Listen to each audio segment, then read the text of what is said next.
Halo Sobat Jatim, bagaimana kabar Anda hari ini? Semoga selalu sehat dan juga selalu bahagia dimanapun, kapanpun Sobat Jatim berada. Senang sekali saya Oke Sandi bisa kembali menyapa Sobat Jatim dalam podcast Ruang Informasi yang merupakan podcast resmi dari pemerintah Provinsi Jawa Timur dan dikelola juga dikemas oleh Dinas Komunikasi dan Informatika Provinsi Jawa Timur. Seperti biasa, podcast Ruang Informasi akan membahas terkait dengan isu-isu terkini yang terjadi tidak hanya di kancah nasional, tapi juga di regional Jawa Timur. Bahkan lebih dari itu, podcast Ruang Informasi juga nanti bisa menyampaikan berbagai macam kebijakan yang dimiliki oleh pemerintah Provinsi Jawa Timur, atau bincang-bincang santai saja dengan tokoh-tokoh di Provinsi Jawa Timur atau dari Jakarta, dari kementerian-kementerian terkait. Nah, yang spesial hari ini Sobat Jatim, saya sudah kedatangan dua narasumber yang siap berbagi informasi kepada Sobat Jatim semuanya, terkhusus dari Kementerian Komunikasi dan Informatika Republik Indonesia. Saya perkenalkan satu persatu. Pertama ada Bapak Dr. Andes Baso Saleh M.Ikom, Kepala Pusat Pendidikan dan Pelatihan BPSDM Kementerian Kominfo Republik Indonesia. Assalamualaikum, selamat pagi Pak Baso. Waalaikumsalam, selamat pagi Mas. Kabar sehat Pak Baso? Semangat pagi. Semangat pagi, selalu sehat. Menemani kami berdua juga datang ke Surabaya, Jawa Timur. Ada Bapak Dr. Andes Sajan MSI, Widya Iswara Ahli Utama dan Ketua Tim Kerja DLA Kementerian Komunikasi dan Informatika Republik Indonesia. Selamat pagi Pak Sajan. Pagi. Sehat juga Pak Sajan? Sehat. Alhamdulillah. Semangat pagi menjelang siang. Mau kapanpun waktunya harus selalu semangat pagi, itu kuncinya. Siap. Nah, Pak Baso dan juga Pak Sajan ini datang ke Surabaya, Jawa Timur bukan tanpa alasan. Kedatangan beliau-beliau ini ke Jawa Timur adalah untuk mempersiapkan satu kegiatan penting di Jawa Timur dalam rangka untuk meningkatkan kapasitas para pemimpin-pemimpin pemerintahan di Jawa Timur melalui program Digital Leadership Academy. Saya baru dapat kisi-kisinya seperti itu saja. Nah, untuk mengupasnya lebih lanjut, programnya seperti apa, tujuannya apa, dan seperti apa nanti akan berjalan, kita langsung bahas dengan Pak Baso dan juga Pak Sajan. Mungkin saya ingin ke Pak Baso terlebih dahulu.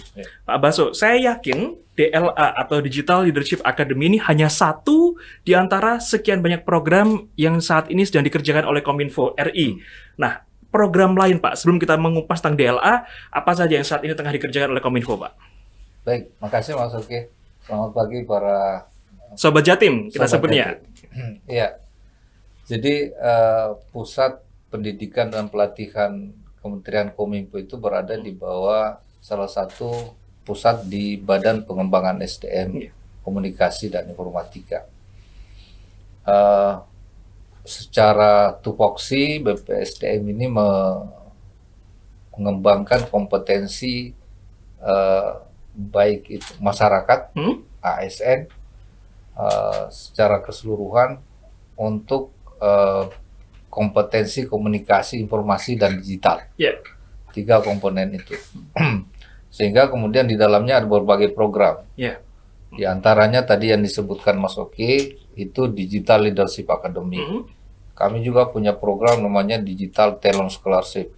Itu menyasar talenta level dasar, keterampilan-keterampilan dasar, keterampilan menengah yang harus certified gitu, kompetensinya, dan juga untuk pimpinan tadi yang DLA itu. Kami juga punya program yang namanya beasiswa S2, baik dalam negeri maupun di luar negeri. Itu untuk ASN dan juga pegawai-pegawai sektor private yang memenuhi syarat. Semua ini disiapkan dalam rangka pengembangan kompetensi, khususnya saat ini kita mendorong untuk semuanya bermuara pada sektor penguatan ekonomi digital, kemudian mendorong tercapainya masyarakat digital dan juga khususnya pada aspek-aspek pemerintahan digital. Semua ini kita bangun, semoga tentu saja Kominfo tidak berjalan sendiri Mas. Ini bisa sukses ketika kita berkolaborasi dengan berbagai stakeholder yang ada. Itu untuk sementara gambaran makronya seperti itu untuk pengembangan kompetensi bidang komunikasi dan informatika. Baik, muaranya adalah bagaimana bisa tercipta ekosistem ekonomi digital, pemerintahan digital, karena semua sekarang sudah serba digital. Bahkan tidak hanya pasar tradisional, sekarang juga kita mengenal pasar digital. Nah, untuk itu para pemimpin di ranah pemerintahan pun juga harus bisa semakin mendukung transformasi digital secara nasional. Nah, untuk mengupas lebih detail tentang DLA, Pak Sajan, Digital Leadership Academy, apakah hanya sesederhana definisinya bahwa ini adalah sebuah momen di mana untuk meningkatkan kapasitas digitalisasi bagi para pemimpin, atau lebih dari itu programnya, Pak?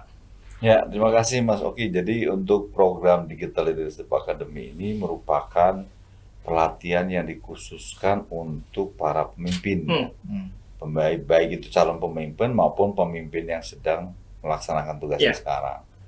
Nah, tujuan utama dari pelatihan ini adalah antara lain untuk merubah mindset para pemimpin agar memahami bahwa transformasi digital itu suatu keharusan yang tidak bisa dibendung oleh apapun. Itu yang pertama. Yang kedua, untuk memberikan penguatan kepada kemampuan kolaborasi para pemimpin dalam melaksanakan tugas pembangunan di semua sektor. Karena kolaborasi ini akan menjadi sangat penting apabila pemimpinnya paham bahwa pembangunan yang dilakukan oleh sektornya itu akan berdampak dan bergantung serta terkait dengan sektor lain. Kemudian yang berikutnya adalah memberikan kemampuan pemimpin itu untuk membuka kesempatan pengembangan industri digital atau industri ekonomi digital di wilayah kerjanya, di mana masyarakat ini akan menjadi sentuhan yang pertama untuk bisa beraktivitas secara ekonomi digital. Gitu. Dan itulah ya harapan dari DLA ini, gitu. Tidak semata-mata untuk memberikan pemahaman yang sifatnya teknis. Tadi yang dikatakan Pak Kapus itu benar bahwa walaupun misalnya dalam kerangka melaksanakan tugas sebagai pemimpin, para pemimpin ini tidak memahami secara teknis, namun di dalam konsep menyusun kebijakannya harus memahami bahwa transformasi digital itu sesuatu yang harus dilakukan. Betul. Untuk menciptakan program-program pembangunan yang sifatnya smart, smart living, smart ekonomi, smart culture dan seterusnya. Ya, sekarang sudah semua serba smart dan serba digital. Dan tentu saya yakin pimpinan ini atau seseorang bisa menjabat di pucuk pimpinan tertinggi itu sudah memiliki kapasitas yang luar biasa. Nah, namun di transformasi digital ini mereka juga tetap perlu diasah terkait dengan bagaimana pemahamannya di dunia digital. Pak Baso, kalau kita berbicara masalah DLA yang menjadi satu momen untuk peningkatan kapasitas, pelatihan bagi para pemimpin terkait dengan transformasi digital, bentuknya seperti apa, Pak? Apakah seperti coaching di kelas secara langsung, secara online, atau seperti apa? Bentuk pengembangannya seperti apa, Pak Baso? Iya, secara makro tadi sudah disampaikan Pak Sajan ya. Jadi ini adalah pelatihan untuk membangun awareness gitu ya. Rasa kepedulian, kemudian kemauan gitu, bahwa adaptasi teknologi menjadi sebuah hal yang penting gitu. Betul. Kan. Nah, ini program yang memang karena dia dibangun secara awareness, jadi lebih banyak pada aspek-aspek pengetahuan. Kemudian bertukar pengalaman dengan berbagai pengalaman di luar negeri mungkin, karena kita bermitra dengan perguruan tinggi luar negeri, gitu ya. Program ini memang tidak hanya dalam bentuk klasikal offline, tapi lebih banyak juga online gitu ya. Jadi daring. Ini untuk memudahkan para pimpinan untuk mengikuti pelatihan-pelatihan dengan baik. Jadi memang ada pengetahuan teknis, tapi mereka tidak diberikan hands on gitu ya. Jadi tidak praktek gitu ya. Tapi mereka diarahkan untuk membuat sebuah proyek-proyek kebijakan gitu ya. Policy brief contohnya gitu ya, atau rencana aksi yang mereka akan bangun. Mungkin nanti Pak Saja ya akan bisa memberikan penjelasan secara teknis gimana teknis pelaksanaan kegiatannya, kemudian ada apa outputnya. Seperti itu Mas Uki. Jadi lebih kepada awareness kita bangun. Knowledge-nya lebih banyak, keterampilan sedikit gitu ya. Kalau Beda kalau kita ngajari pegawai-pegawai gitu ya, teman-teman yang bekerja di misalnya di studio atau fotografer kan tentu prakteknya lebih banyak dong Iya, gitu betul, ya. betul. Teorinya sedikit karena mereka mau didorong supaya mereka bisa lebih langsung mengerjakan di lapangan. Tapi kalau pimpinan ya ambil kebijakan aja kan, Betul. oh ini harus begini. Gitu. Siap. Seperti itu Mas Oki. Jadi tupoksinya berbeda-beda. Kalau kawan-kawan yang di bagian teknis memang akan lebih bagaimana cara ini, cara itu. Tapi kalau para pemimpin ini lebih kepada bagaimana meningkatkan knowledge-nya, awareness-nya supaya kebijakan. Dan ngambil strategi kebijakan. Nah, itu. Jadi apa yang diambil langkahnya berkaitan, beririsan dengan transformasi digital. Itu yang paling penting.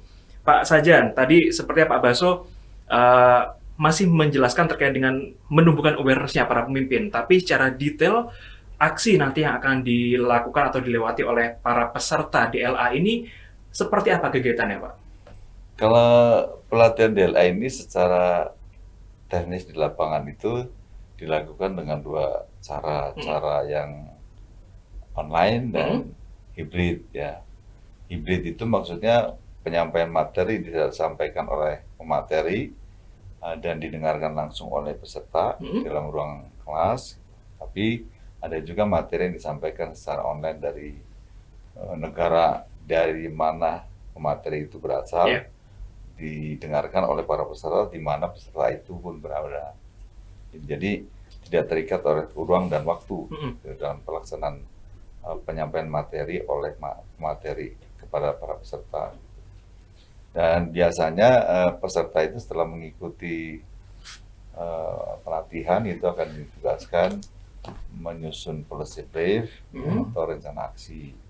Nah, khusus untuk Jawa Timur ini nanti akan ditetapkan outputnya menyusun rencana aksi, di mana rencana aksi ini akan terkait dengan tugas-tugas implementatif yang dilakukan oleh para peserta. Karena peserta dari Jawa Timur ini kan eselon 2 semua ya. Jadi ini tentunya rencana aksi akan bersifat seperti proyek perubahan yang bisa kita lihat nanti di dalam presentasi mereka pada saat seminar atau ujian rencana aksi. Siap, berarti ada policy brief atau action plan nanti yang harus dibangun oleh para peserta. Dalam hal ini adalah para pemimpin atau eselon 2 di Provinsi Jawa Timur.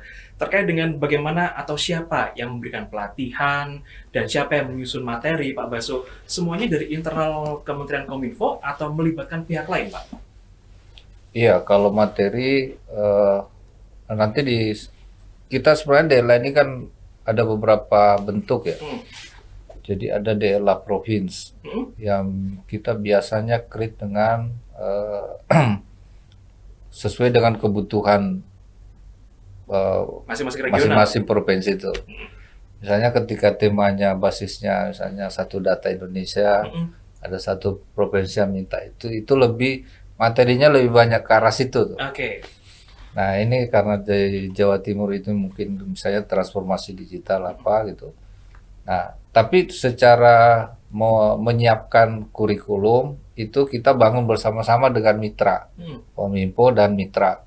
Jadi kebetulan ini lebih banyak kita bermitra dengan IBC ICT ya Pak. Juga melibatkan yang lain. Jadi termasuk mengajak teman-teman BPSDM provinsi itu Mas, berdiskusi tentang materinya.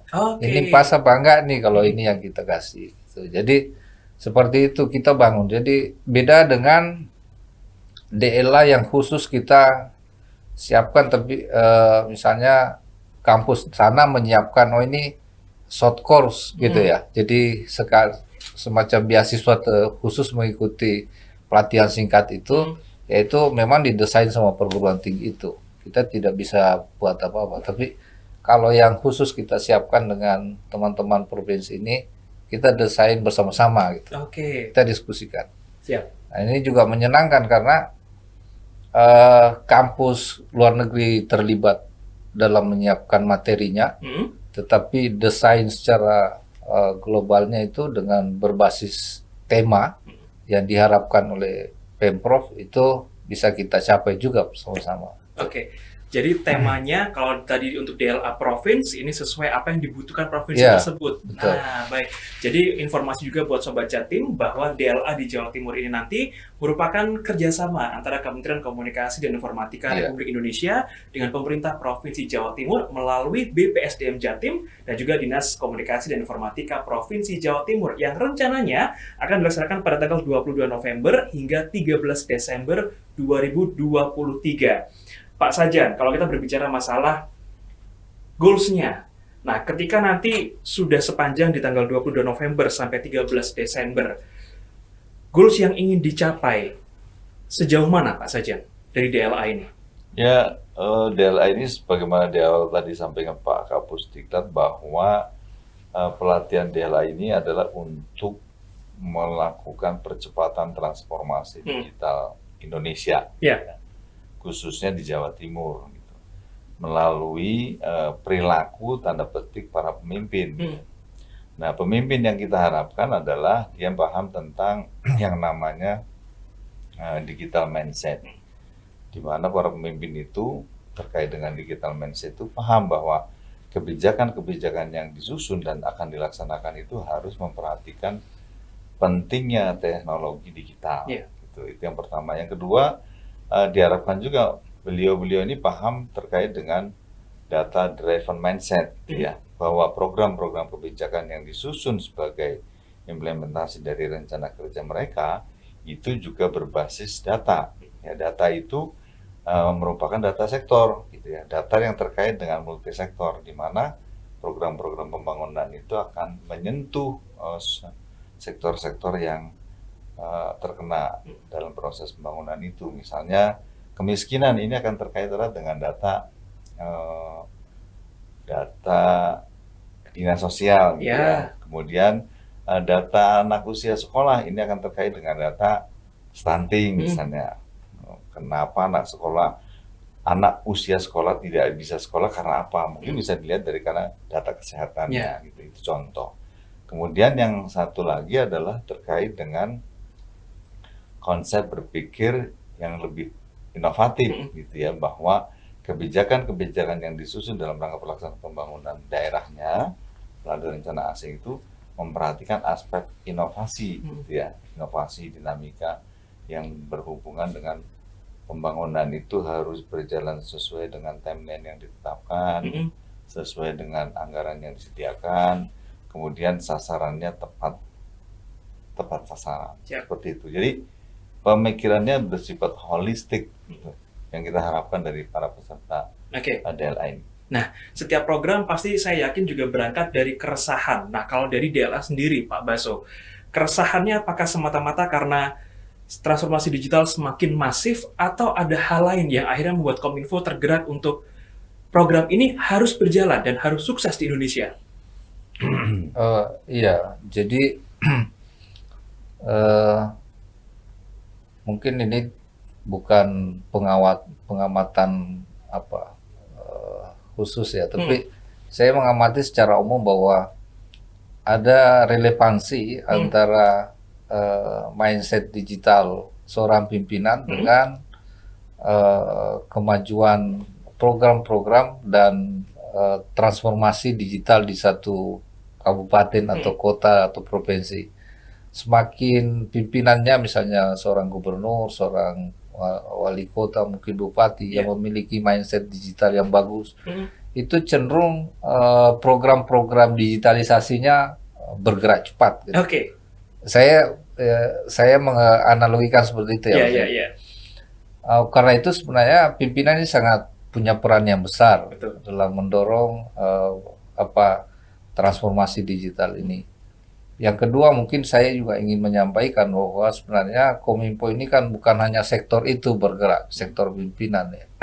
Karena pimpinan juga tidak bisa berbuat apa-apa tanpa didukung oleh para pelaksana-pelaksana teknis nih kan ya. Karena itu juga kami masuk di ruang-ruang itu. Kalau misalnya sektor pemerintahan, kami menyiapkan pelatihan-pelatihan teknis untuk ASN.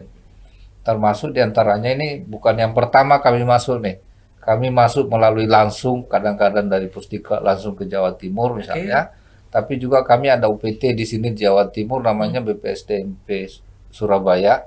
yang juga menyelenggarakan program-program ini. Jadi misalnya ada program Government Transformation Academy yang di dalamnya itu beberapa tema, misalnya tema-tema yang terkait dengan SPBE, baik itu misalnya arsitekturnya, kemudian ada keamanan, manajemen resikonya, dan seterusnya. Kemudian ada pelatihan-pelatihan bahkan untuk guru-guru. Ada yang namanya yang kita tawarkan itu fasilitator pembelajaran digital. Nah, itu banyak diikuti oleh guru-guru di Jawa Timur, mungkin juga sudah banyak dikerjakan ini. Kemudian selain untuk ASN atau sektor pemerintahan, kami juga mendukung dalam aspek misalnya penguatan ekonomi digital, ya. Jadi ada namanya Digital Entrepreneurship Academy. Nah, ini untuk menyasar para calon atau juga pelaku UMKM. Mereka belajar bagaimana pemasaran digital, masuk startup, membangun startup mungkin, atau mungkin masuk di marketplace gitu ya, menjual jualannya gitu. Nah, ini satu program yang kita bangun secara menyeluruh terprogram gitu. Satu program besar namanya DTS dan tadi DLA. Jadi sektor pimpinannya ada, sektor pelaksana dan juga masyarakatnya.